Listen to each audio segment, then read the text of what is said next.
വയനാട് തോട്ടം ഭൂമി ലീഗ് തരം മാറ്റുന്ന കണ്ടെത്തലിൽ താലൂക്ക് ലാൻഡ് ബോർഡ് സംസ്ഥാന ലാൻഡ് ബോർഡിന് അന്വേഷണത്തിന് ശുപാർശ ചെയ്തു. അതിനിടെ സാദിഖലി ശിഹാബ് തങ്ങളെ കേസിൽ കക്ഷി ചേർക്കുന്നതിന് മുൻപ് തന്നെ ദുരന്ത ബാധിതരുടെ പേരിലേക്ക് ഭൂമി രജിസ്റ്റർ ചെയ്യാനും ലീഗ് നീക്കം ആരംഭിച്ചു. അതേസമയം തൃക്കൈപ്പറ്റയിൽ ലീഗ് വിളിച്ചു ചേർത്ത ദുരന്ത ബാധിതരുടെ യോഗത്തിലും ലീഗിനെതിരെ വലിയ വിമർശനങ്ങൾ ഉയർന്നു. തോട്ടം ഭൂമി അല്ലെന്ന് വിശദീകരിക്കാനായിരുന്നു ലീഗ് യോഗം വിളിച്ചു ചേർത്തത്. മുണ്ടക്കൈ ചൂരൽമല പുനരധിവാസ പദ്ധതിക്കായി മുസ്ലിം ലീഗ് വാങ്ങിയ തോട്ടഭൂമി ഗുണഭോക്താക്കളുടെ പേരിലേക്ക് മാറ്റാൻ തിരക്കിട്ട നീക്കമാണ് നടക്കുന്നത്. തോട്ടം ഭൂമി തരംമാറ്റിയെന്ന ലാൻഡ് ബോർഡ് കണ്ടെത്തലിൽ കേസെടുക്കാൻ അനുമതി തേടി സംസ്ഥാന ലാൻഡ് ബോർഡിന് സോണൽ ലാൻഡ് ബോർഡ് കത്ത് നൽകിയിട്ടുണ്ട്. ഭൂമിയുടെ ഇപ്പോഴത്തെ ഉടമയായ പാണക്കാട് സാദിഖലി തങ്ങളെയും കേസിൽ കക്ഷി ചേർക്കാൻ അനുമതി തേടി.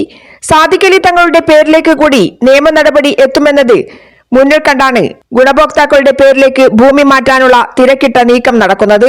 വരുന്ന ബുധനാഴ്ചയോടെ സർക്കാർ ലിസ്റ്റിൽ ഉള്ള 85 പേരിലേക്ക് സ്ഥലം മാറ്റി രജിസ്റ്റർ ചെയ്യാനാണ് നീക്കം.